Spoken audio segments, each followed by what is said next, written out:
For the Feast of the Epiphany, the first reading is from the book of Isaiah. Rise up in splendor, Jerusalem, your light has come, the glory of the Lord shines upon you. See, darkness covers the earth, and thick clouds cover the peoples. But upon you the Lord shines, and over you appears his glory. Nations shall walk by your light, and kings by your shining radiance. Raise your eyes and look about, they all gather and come to you. Your sons come from afar, and your daughters in the arms of their nurses. Then you shall be radiant at what you see, your heart shall throb and overflow. For the riches of the sea shall be emptied out before you, the wealth of nations shall be brought to you. Caravans of camels shall fill you. Dromedaries from Midian and Ephath, all from Sheba shall come, bearing gold and frankincense, and proclaiming the praises of the Lord. The second reading is from the letter to the Ephesians. Brothers and sisters, you have heard of the stewardship of God's grace that was given to me for your benefit, namely, that the mystery was made known to me by revelation. It was not made known to people in other generations, as it has now been revealed to his holy apostles and prophets by the Spirit, that the Gentiles are co-heirs, members of the same body, and co-partners in the promise in Christ Jesus through the gospel. The Lord be with you.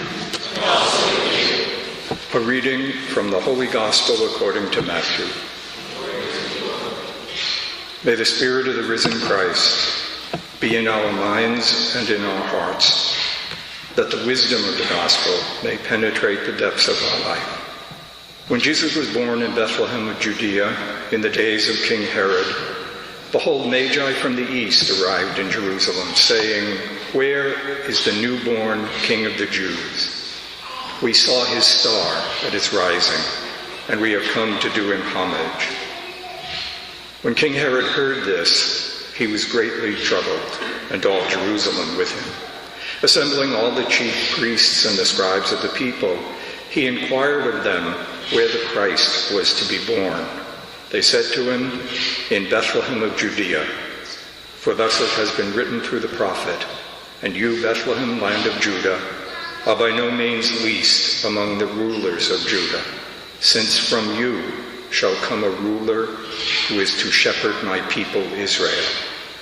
Then Herod called the Magi secretly and ascertained from them the time of the star's appearance. He sent them to Bethlehem and said, "Go and search diligently for the child. When you have found him, bring me word that I too may go and do him homage." After their audience with the king, they set out, and behold, the star that they had seen at its rising preceded them until it came and stopped over the place where the child was. They were overjoyed at seeing the star, and on entering the house, they saw the child with Mary, his mother. They prostrated themselves and did him homage. Then they opened their treasures and offered him gifts of gold and frankincense and myrrh. And having been warned in a dream not to return to Herod, they departed for their country by another way. The Gospel of the Lord.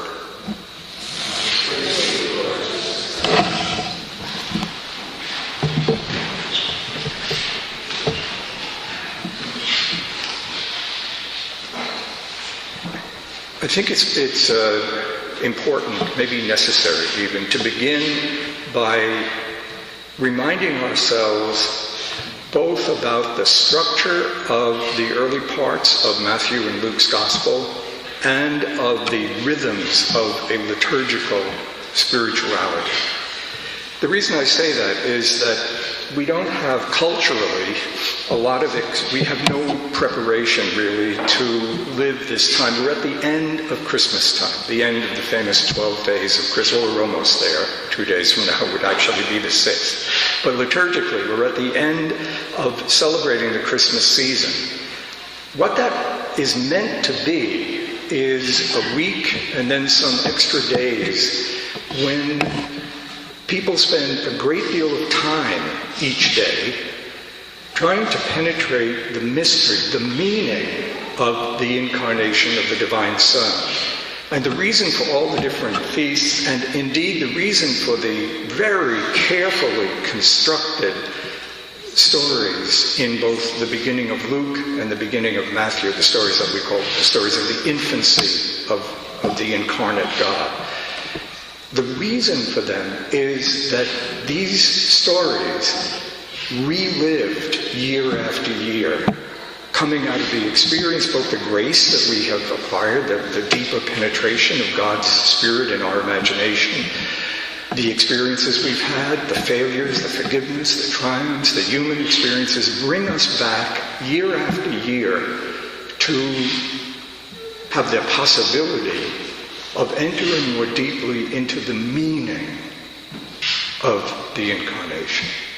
What does it mean for us that the Divine Son became a human being?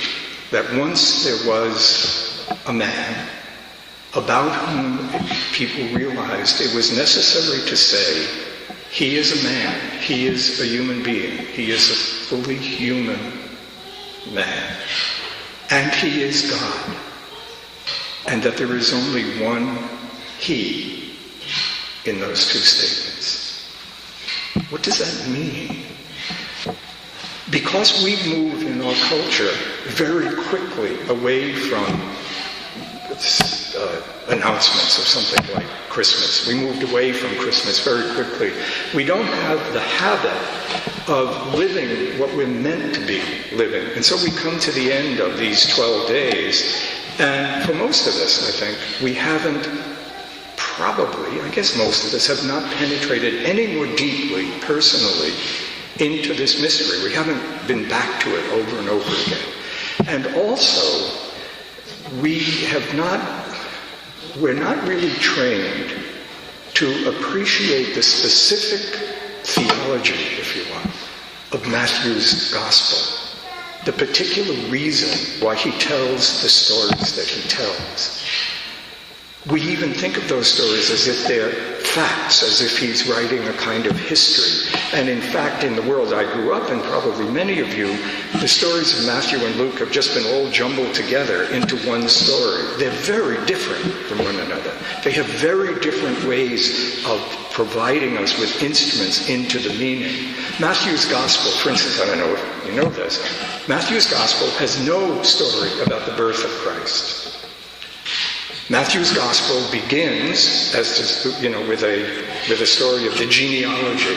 Matthew traces the genealogy of Jesus back through the story of the Jewish people, back through to Abraham and then Moses and then David. Luke traces him back to the creation of the world. Very different, wants to locate the story. Luke tells the stories that we most associate, the story of the angels and the story of searching for a place to have the child and the story of shepherds who appear. None of that is in Matthew.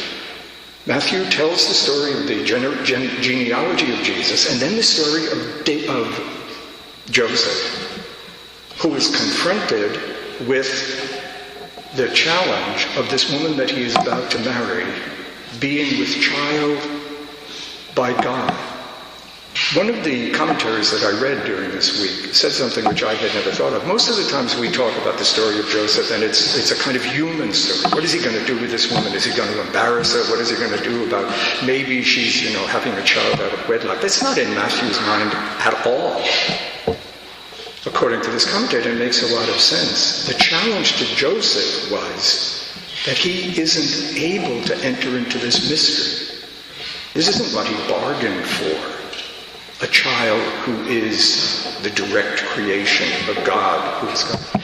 And what the angel does is assure him that he will have the ability to be part of this story.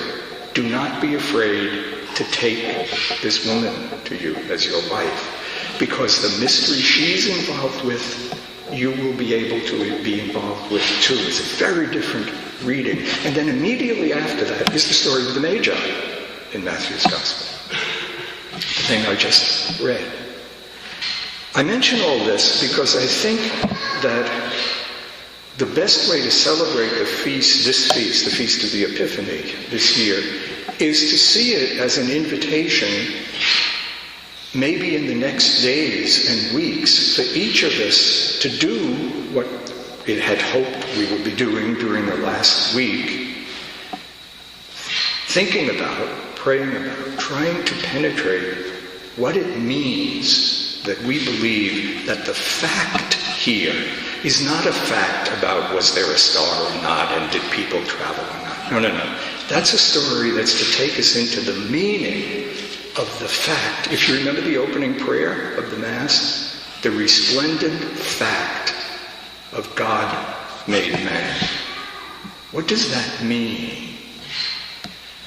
Meaning is crucial to everything that is truly human, right? Meaning arises in every way in which we relate ourselves to the world. What do things that happen to me mean? What does it mean, for instance, and especially in our relationships with one another? What do they mean? If you really want to say a relationship should be abandoned, you say it's meaningless, right? What's going on between us is meaningless. It means it's empty of any possibility of human value, human mystery, of human growth and development. So the notion of there's not a meaning to the incarnation. It's a continual growth and search for what it means to be told the fact that God became man. What is it? What are the relationships in your own life? What do they mean? And what are the meanings in them, the possible meanings in them? What does it mean for me and Dan, for instance, that we are here, called to work together? What does it mean that it is us who are called to do that? Searching for them. What does it mean that you're married to this person, that this is your child, that this is your friend? What does it mean that you do the work you do? The question of meaning and this continual discovery of the meanings of the things that happen to me and that we are is the very mark of living an authentic human life. To slip into distractedness and stuff and not to have the patience to let the meanings penetrate you is to abandon being human. We have been living, hopefully, for all our lives, most of us, and especially intensely during this past week, being presented with the fact of the incarnation and the invitation this year to discover something more of what it means for us. And there are three things that I'd like to mention about that. What does it mean about us, about human beings? What does it mean about God? And what do we do with some of these traditional stories? That's a lot of stuff to talk about, but I'm only going to talk about each of them very briefly. I think the thing you have to keep at the center of this is the incredible claim that there once was a man who was completely human and the same person, God. What does it say about the meaning of human life, that it's capable of that kind of intimacy? This is particularly interesting, I think, with Matthew's Gospel, because what Matthew does in the genealogy and in the stories he tells, he connects this search for meaning to the history of the Israelites. The meaning of Jesus is buried in a certain place in Abraham and what happened to him. It's buried in the story of Moses. He is the new Moses. And the stories reflect that, even in the business of escaping to Egypt and the slaughter of the innocents, like the death of Moses. He is the new David. What it means, what is it about human life, being a human being, that it says there was a human being once who was capable of this absolute intimacy, complete identity with infinite reality. For centuries, people have tried to understand how could this be, and it's worth a lot of thinking, but that's not what I'm talking about now. I'm just talking about what do you realize that what it means to be human, that a human being could be this intimately involved with God in a relationship that is actual identity. For Matthew, you have to penetrate over and over again these stories. It's not just a matter of abstract ideas about you being human. It's like the stories. It's like the meaning in music. If you have a piece of music and you say, well, what is it about? Well, the expression of what it's about is not in some abstract words. Beethoven's symphony is about this or that, about stroke. No. The meaning is in the music. You have to let the music penetrate you. You have to penetrate the music itself till in the way music puts you in the presence of meaning, you're in the presence of the meaning. You have to let these stories penetrate you, live them, imagine them, let them until the way in which a story puts you in the presence of Jesus.